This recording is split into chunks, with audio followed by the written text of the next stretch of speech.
Приветствую вас, уважаемые телезрители. Вы смотрите очередной выпуск интервью главы Ингушетии Унузбек Нургалиевич. Ассаламу алейкум, здравствуйте. В начале недели вам доложил руководитель регионального отделения ОНФ по Ингушетии. В том числе более подробно остановился на 6 проектах, которые также у нас в Ингушетии реализуются. Карта убитых дорог, за честные закупки, карта свалок – это те проекты, благодаря которым они завоевали доверие по всей стране у миллионов наших граждан. Но как вы оцениваете работу регионального отделения, руководителя ОНФ, справляется ли? Ну, во-первых, мы по положению не имеем права его оценивать, давать ему оценку, потому что они структурно подчинены там, непосредственно исполкому ОНФ в Москве. И созданы не то, что там противовес в оппозицию там, местным органам властям, а созданы для того, чтобы они контролировали деятельность, в том числе местных органов власти, по тем положениям, которые сегодня предписаны, в том числе для нас, для всех. Проекты, 6 проектов ОНФ, они очень хорошие, рабочие, и это еще раз показывает, что ОНФ – это та организация, которая приземленная. Мы уже видим некоторые там успехи, а к концу года мы увидим успех вообще по этим 6 проектам. Я вчера где-то какой-то справки читал, что мы там находимся в последнем месте по ликвидации свалок, хотя мы должны быть там десятки. Почему? Потому что мы благодаря, в том числе ОНФ, ликвидировали там большое количество незаконных свалок. Это раз. Второе, хорошая территория, там городская среда. Третье, это доступная среда, это большая помощь для инвалидов. И много-много проектов, которые сегодня... Ну вот 6 проектов мы сегодня там, я дал поручение держать, они так на контроле были, держать их на контроле, главам муниципальных образований, тем структурным министром, лично руководить этим процессом. И в ближайшее время мы договорились с представителем ОНФ именно провести рейды, лично со мной, там они выйдут, мы посмотрим, как эти проекты реализуются на территории.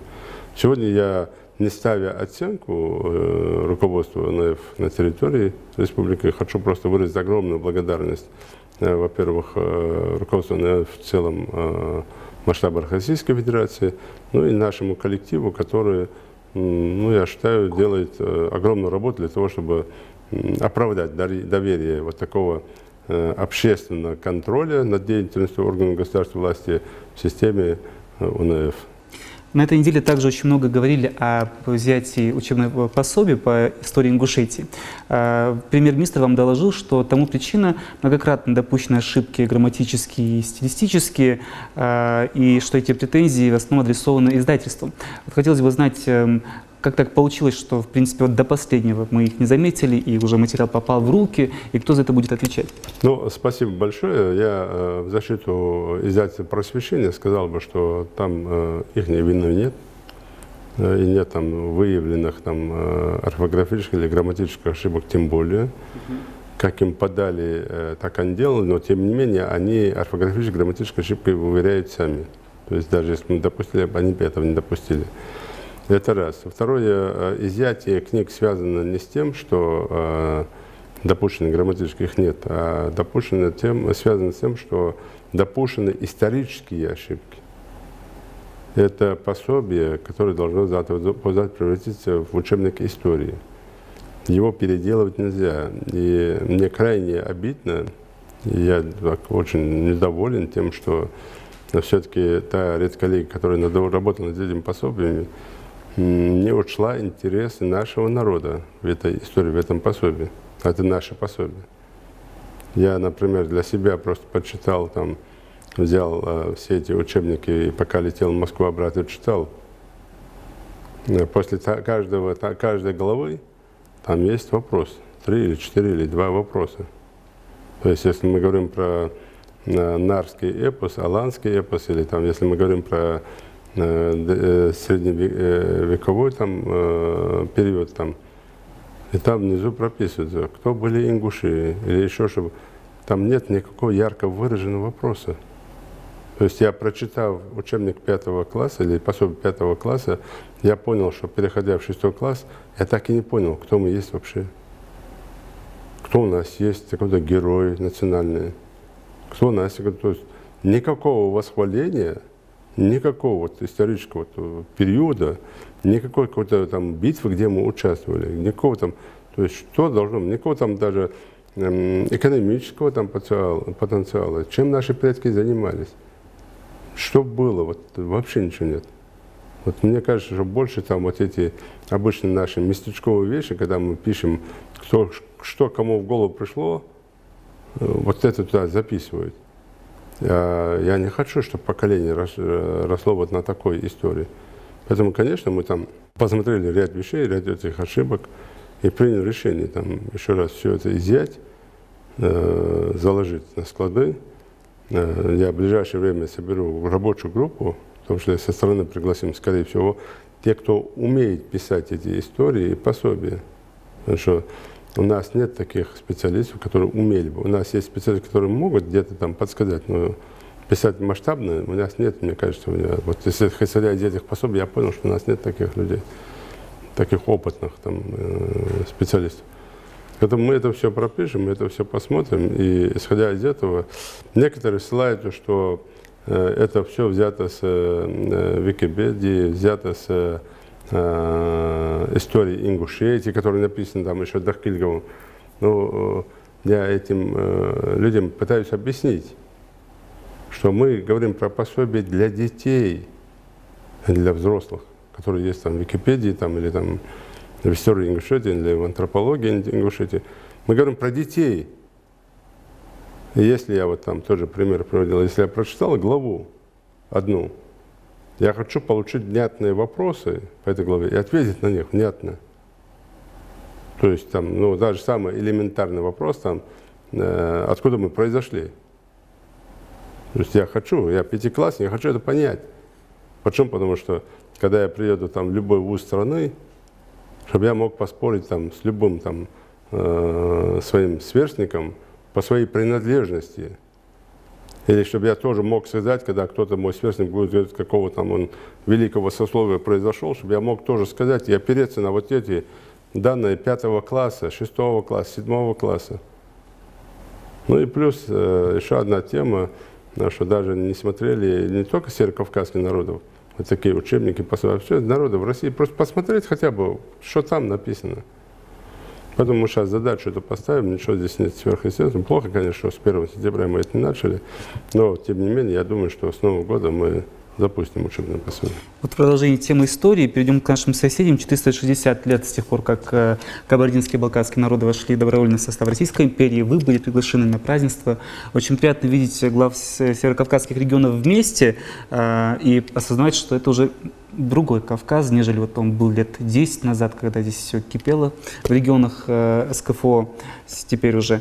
На ваш взгляд, сегодня какие задачи стоят перед Кавказом, перед сегодняшним Кавказом и каковы наши приоритеты? Ну, с учетом того, что Кавказ прошел огромные испытания, и одним из таких ярко выраженных моментов в истории Кавказа всегда было попытки завоевать Кавказ разных там государств, и попытки были через Кавказ влиять на Россию. Это всегда было, и сегодня это не исключение, но способы там другие только. И нам, конечно, нужно, лидеры Кавказских республик там, или главы Кавказских республик во все времена, даже самые тяжелые, они всегда были вместе. В этом там, нам не откажешь. Нам многие главы там, или округа завидуют в этом плане нашей дружбе, нашим взаимоотношениям. В этом у нас очень хорошо спаянная команда, ну и плюс руководство федеральными округами. Там, те, кто над нами стоят, там, кто руководит нами. И это было в бытность Хлопонина, в бытность Меликова, там много хороших идей было Сергея Ильича, бытность сейчас же Олега Евгеньевича тоже. То есть каждый полномочный представитель вносит определенные коррективы для того, чтобы главы все больше и больше между собой общались и помогали друг другу. Поэтому это не только сегодня, это было всегда так на Северном Кавказе. И Северокавказская республика и Ставропольский край надо подчеркивать здесь. Почему? Потому что Ставропольский край – это не республика, это край. И, конечно, что нам нужно делать? Нам надо понимать, не умничать. Сегодня есть многие, которые пытаются дать оценку нашим предкам, которые приняли решение войти в добровольный состав России или объединиться с Россией. Сегодня такие, и среди нашего народа такие есть. И если бы у этих людей, у этой молодежи, которые так считают, или не молодежи, было бы понимание того года 1770-го, да, 17 марта, когда мы вошли в состав, сколько нас было, кто был вокруг нас, куда мы могли попасть, кто бы нас защитил, в конце концов. Они бы, наверное, вот таких глупых вопросов не задавали, а зачем мы вошли в состав России. Они понимали, что наши предки не просто это решение принимали. Это раз. И второе, обычно, как говорят, воскет, да? Наши предки написали нам воскет наш, клятвенное обещание, это наш их воскет перед нами. И мы должны соблюдать его в том числе. И нам вера Всевышнего то же самое диктует, как надо жить на этой земле в том числе. И мы сегодня ни в чем не ушемлены, наоборот, нас поддерживают. Вчера там Валентина Ивановна Матвиенко очень правильные слова сказала. Ни один народ, малый народ в Советском Союзе, в России не потерялся. Ни один народ. При этом сотни народов, таких демократических государств, как Америка, Европа, потерялись. Сотни народов, где были поболее, чем мы. Мы-то кто были? Мы когда добровольно ходили в состав России, вот Ингушетия тоже взять Кабарду, Балкару 460 лет назад. Сколько их было? А нас сколько было вообще-то? Нас было там в то время, если память не изменяет, где-то 37 тысяч, там, сколько человек там было. Ну кто мы вообще, 37 тысяч? Но мы сохранили, и государство, и Советский Союз, и Российская Федерация делает все, чтобы каждый народ сохранил свой язык, имея государственный русский язык, чтобы был еще государственный свой язык, свои традиции, свои обычаи. Никто же нам не мешает. И где вы найдете такого государства, как Россия, более демократичного в этом отношении? Да, многие говорят, вот Европа, ну, поезжайте в Европу, растворитесь там. Многие говорят Америку, поезжайте в Америку, растворитесь там. Вы будете американцами, вы будете европейцами. Вы уж точно не будете ни ингушами, ни чеченцами, ни осетинами, ни кем.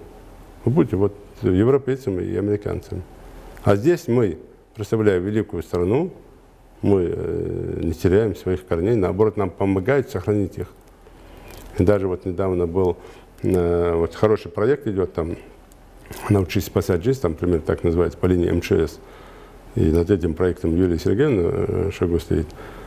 И даже, вот, казалось бы, у нас дети и так на русском языке читают все нормально, взрослые читают. Но даже здесь брошюры, выпускаемые по инструкции, как надо себя вести, на все национальные языки республик переводятся и даются нам. Но при этом есть страны, где запрещают на своем родном языке говорить, где ликвидируют это все. Поэтому, конечно, мы должны делать выводы, должны гордиться нашими предками. И вчерашнее мероприятие в Кабардино-Балкарии показало, что вот этот путь, он был единственным верным, и у нас он единственным верным. Другого пути не было. Мы благодаря вот этой получили. Да, есть, и вчера говорилось об этом, и Юрий Александрович Коков выступал, говорил, несправедливость по отношению к балкарцам было, и к кабардинцам, черкесам, целым, кадыгам были несправедливы, в том числе и к нам.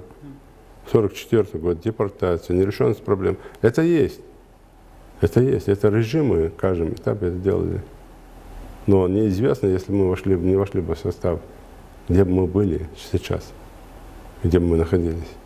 Ну, действительно, казалось бы, малочисленные народы, в том числе это ингушские, но у нас очень богатая история, она до сих пор изучаема и исследуема. И вот буквально на этой неделе вы лично поддержали намерение наших историков, науковедов исследовать архивы разных государств. Вот, хотелось бы знать по итогам вашего разговора, поездки в какие государства намечаются в ближайшее время. И самое главное, что волнует многих, сейчас такое время, мы не любим особо читать газеты, книги, есть масса других более удобных способов получения информации. Вот та информация, которую получают наши исследователи, науковеды, то новое об истории ингушского народа, которое они привозят сюда, как скоро оно может быть доступно и в каком виде? Да, мы не первый раз совещаемся, и здесь спасибо и Билану Хамчиеву, и Харсиеву Алихану, и Паланкоеву Ахмеду, и Юше Газгелееву, которые поддерживают иногда в финансовом плане, в материальном плане эти проекты.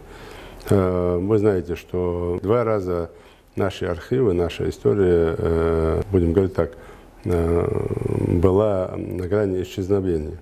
И многое из этих архивов, с этих страниц было похищено, украдено, уничтожено.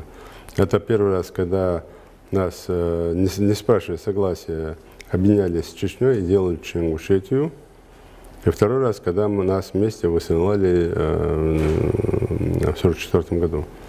И многое потерялось, многое там ушло, много украдено. И нам, конечно, приходится эту историю искать с тех пор. Где-то активно, где-то пассивно над этим работали и работают. Сегодня мы очень много и часто мы специально выделяем даже бюджет такого для того, чтобы наши архивисты ездили, смотрели, искали, находим возможность как-то поехать, открываем перед ними двери, или они сами договариваются. Там, где не могут, мы уже просим там. И делегация наша, которая сейчас уже еще вот, одна группа, та же группа уже поедет там, в Казахстан, Кыргызстан. Но в плане у нас стоит и Европа, и Армения, и Грузия, и архивы, центральные архивы России, там, и Главное управление кадров, и МВД, и ФСБ в рамках или в части дозволенного, доступного, то есть не секретного. Там, то, что... Поэтому здесь мы работаем.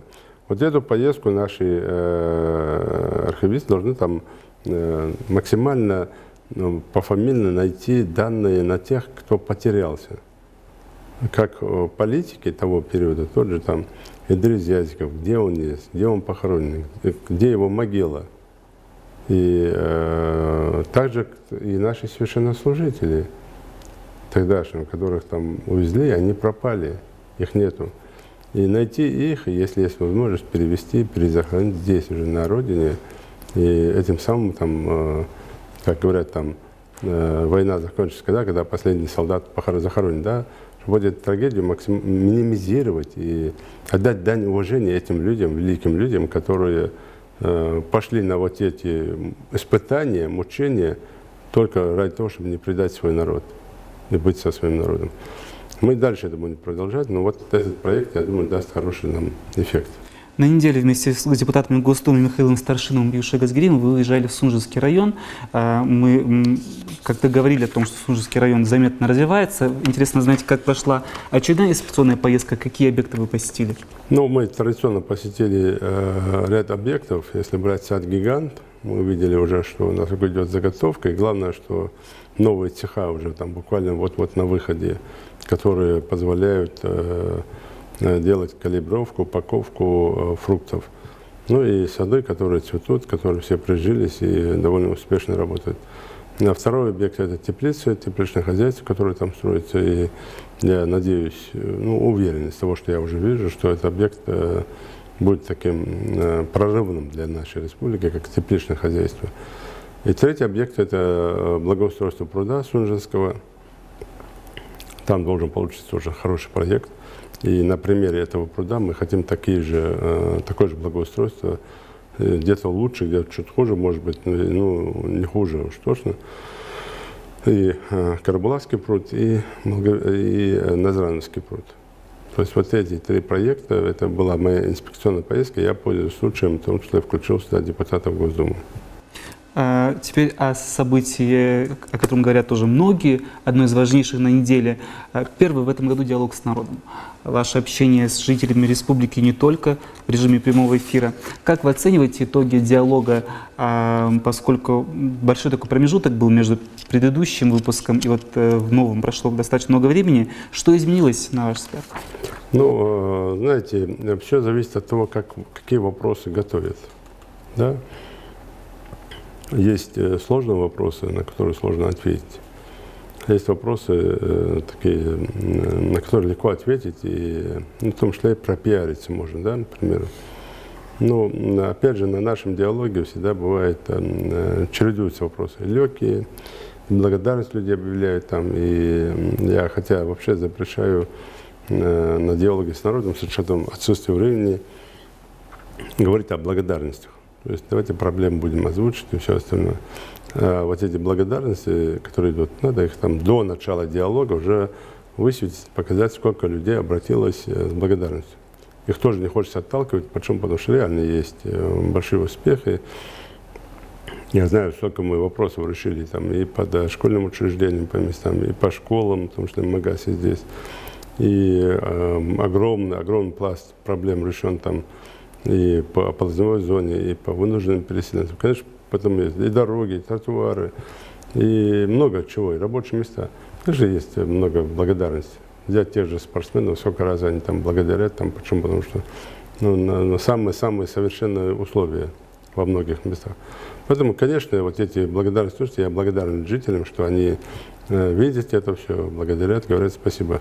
Ну а так, все-таки я настаивал на том, чтобы больше проблемных вопросов было. Я доволен сегодняшним диалогом, но все теперь зависит от того, как правительство и личный представитель правительства возглавляешь рабочую группу, а в неделю раз мы будем заслушать, что они сделали, это будет там уже в понедельник следующей недели. Мы посмотрим, что уже сделано, но самое главное, по вот тем вопросам, на которые мы не успели ответить или ответили, а ответы должны подкреплиться какой-то помощью или делами. Вот как это работает, там, рабочая группа во главе с представителем правительства. Активные пользователи социальных сетей, говоря о диалоге с народом, отмечают, какие проблемы были озвучены, какие вопросы были затронуты. Но есть и такие, которым, вот, видимо, всегда мало и мало. Некоторые возмущены, что в Ингушетии, мол, нет этих объектов, нет других объектов. При этом, казалось бы, чего только не построили за последние годы. Взять тот же перинатальный центр, спортивные объекты. Даже главы некоторых субъектов России говорят о том, что Ингушетии, федеральным центром, уделяется особое внимание в решении проблем республики. Так, вот как бы вы прокомментировали? Знаете, не только Ингушетии, селам и Кавказа, вообще всем регионам уделяется особое внимание. Вот форум сейчас прошел дальневосточный, мы видим, какое пристальное внимание уделяется Дальнему Востоку, почему? Потому что там приоритет, там стратегия, там государственный интерес в том числе. И надо сделать все, чтобы население возвращалось. Не уезжало с Дальнего Востока, а возвращалось сюда наоборот. Поэтому там есть и дальневосточный гектар, да, проекты разные придумывают. Для того, чтобы народ там и закрепился, и возвращался туда, или переезжал туда. Поэтому Кавказ не является исключением, и у нас есть хорошая программа, проекты и развитие. И федеральный центр уделяет огромное внимание и средства для того, чтобы мы развивались. Ну, возьмите, например, там мы говорим только про Ингушетию. Мы только в этом году сдаем 8 школ и 6 садиков. Ну, где мы, когда... за 70 лет советской власти такого не бывало. Это не говоря про другие проекты. Я помню буквально там 5 лет назад, как мы с молодежью не встретимся, вот почему бы нам такого не сделать, как в Грозном, почему нам такого не сделать, как в Нальчике, как в Осетии. То есть молодежь там, как в Ставрополе, приезжаешь куда-то встречаешься, в Ростове или где-то с молодежью, у них всегда вот это было. А теперь я вам скажу, что многие молодые ребята, жители Кавказа, говорят, а почему у нас нет такого, как в Ингушетии? И дворец спорта, и перинатальный центр, и онкодиспансер. Я заезжал там в городскую больницу, там уже там лечатся иногородние к нам уже приезжают. Поэтому то, что там требует еще больше, в этом ничего плохого нет, нормально, это мы переживем. Главное, чтобы ценили то, что сделано. Ценили то, что сделано. Я вам скажу, даже тот же ледовый каток, он не просто там стоит там, для того, чтобы там на него любоваться. Уже благодаря ледовому катку у нас уже 3 хоккейные команды, да, к примеру, и они работают, они учатся. Туда приезжает со всего округа и ночная хоккейная лига, там, и команда выступать. И все с такой хорошей завистью относятся, что у нас есть такой каток. А мы второй делаем уже в Магасе. Поэтому много есть проектов. Ну и плюс есть много того, чего нет в других субъектах. И в этом есть там соревновательный процесс в хорошем смысле между главами субъектов, регионов. Мы учимся друг у друга, догоняем друг друга, опережаем друг друга, но не обижаемся друг на друга. Почему? Потому что в этом наша миссия, чтобы делать все больше, больше, лучше, лучше для своих регионов, как привлекаем небюджетные, там, инвестиционные средства, так и опираясь на помощь федерального центра, который сегодня делает максимально все, чтобы нам помочь. Теперь вот самое главное, народ мы нетерпеливы, поэтому те сотни и сотни людей, которые обратились в диалог с народом, волнуются и гадают, как скоро их вопросы будут решены, ну хотя бы будут какие-то ответы, отписки. эта работа уже началась, как Нет, сказали? эта работа началась, и на этой неделе, я, как уже сказал, каждый понедельник я буду заслушивать, и каждый понедельник должна быть отдельная справочка уже, какую помощь оказали, отдельная колонка или отдельное там окно там и на сайте, и на телевидении, какую помощь именно по диалогу с народом, кому как оказано. В том числе какими-то примерами, фактами, чтобы показать людям, что не просто люди обратились.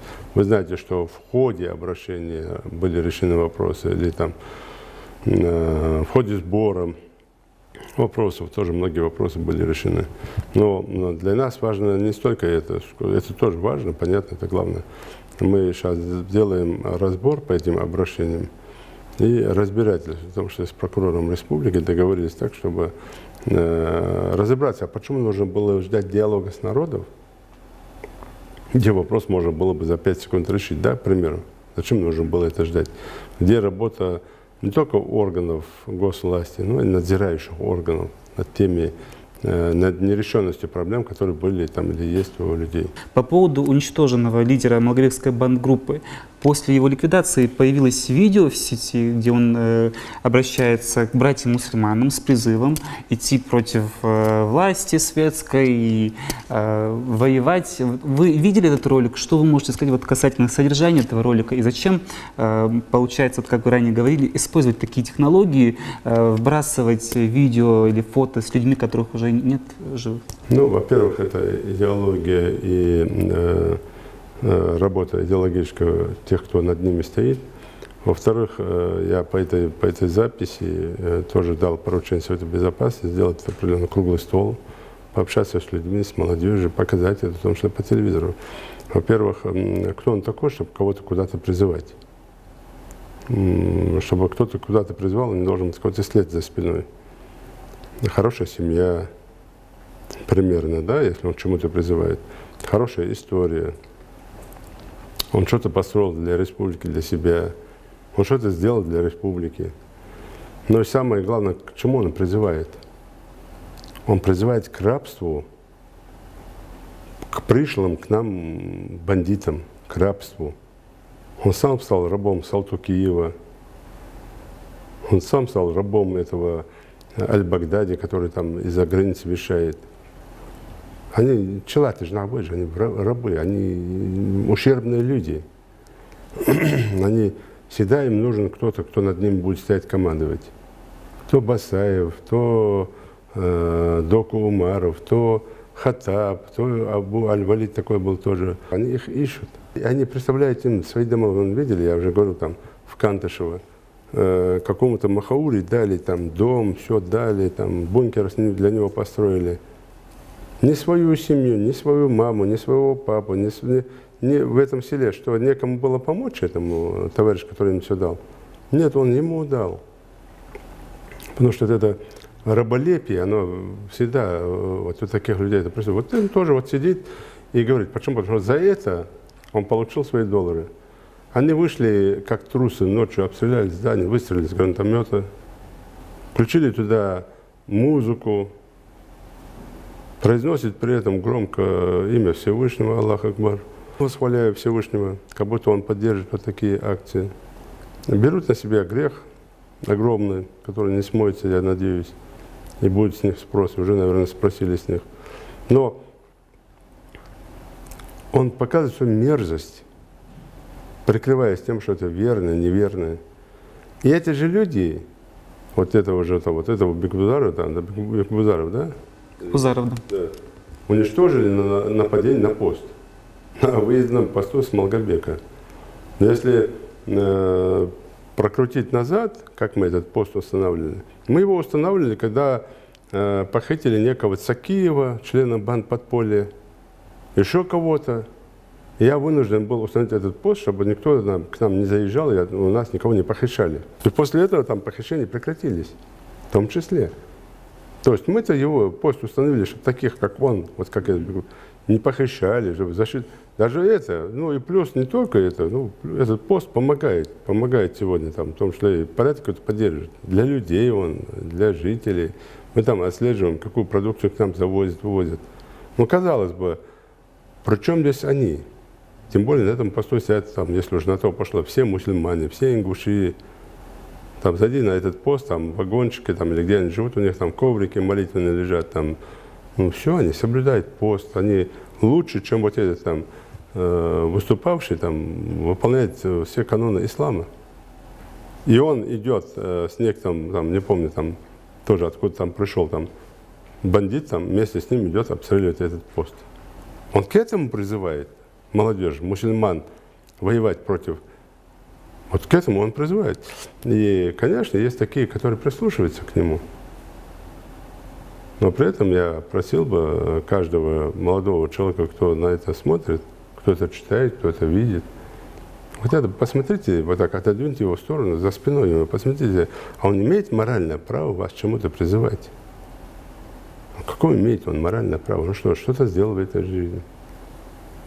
Вы постоянно там некоторые вот эти, вот такие, как он, слушали Саида Бурятского, который принял ислам, там, находясь там где-то в Бурятии, к нам его закинули, а здесь все помчались за ним.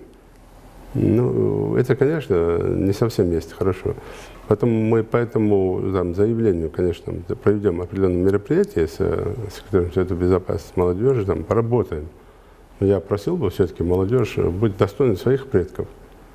У Бекбузаровых огромная плеяда достойных предков, генералов, героев, огромная плеяда.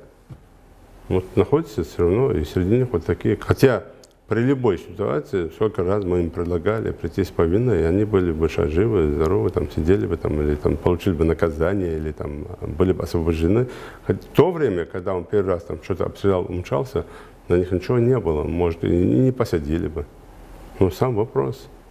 Поэтому делайте, молодые ребята или жители, выводы по всем этим там, и понимайте, что это, вот эта запись давно ушла за границу, там ее обработали, там ее подготовили и забросили обратно. Почему? Потому что уничтожили Бекбузарову, уничтожили Салтукиеву, уничтожили Чербижеву, уничтожили их подельников. Теперь нужен новый материал. Вот в завершении нашего интервью по традиции о том, что еще нам предстоит. В течение всего года Ингушетия празднует свое 25-летие. Грандиозный концерт был здесь, в столице, в Магасе, и предстоит он также в Кремле. Именно об этом вы говорили на встрече с заместителем главы администрации и министром культуры и архивного дела. Так вот, все ли у нас готово? Готовы ли мы вот с таким размахом, может быть, даже поставить такую красивую точку вот в череде этих мероприятий?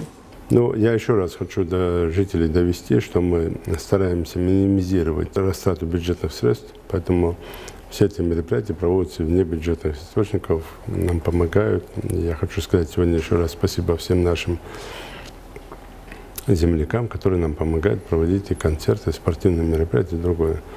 Мы и на следующей неделе, и до конца года, конечно, будем в рамках, я не буду повторять, я уже много раз об этом говорил, в рамках 25-летия республики проводить мероприятия. И мы готовы ко всем этим мероприятиям. И еще наращиваем, изучаем еще опыт. Поэтому желаю всем постараться присутствовать на этих мероприятиях и радоваться успехам нашей республики. Ну а 25 ноября в Ингушетии состоится очередная битва нартов. Об этом уже сейчас мы слышим, что идет подготовка, знаю, что будут спортсмены из Европы, из США. А как Ингушетия сама готова завоевать новые? Нет, готовы мы все, спортсмены готовы, они готовятся. И я не буду сейчас опережать, но у нас будет один титульный бой. Наш спортсмен будет драться за пояс, и будем надеяться, что еще один чемпион у нас появится с поясом. А так мы готовимся к этому, в том числе, битве, и, как обычно, мы достойно представим нашу республику. Желаем вам новой успешной недели и благодарим за интервью. Спасибо всем, мира, добра, процветания, Далбар Табол, Алтех Берктюрны.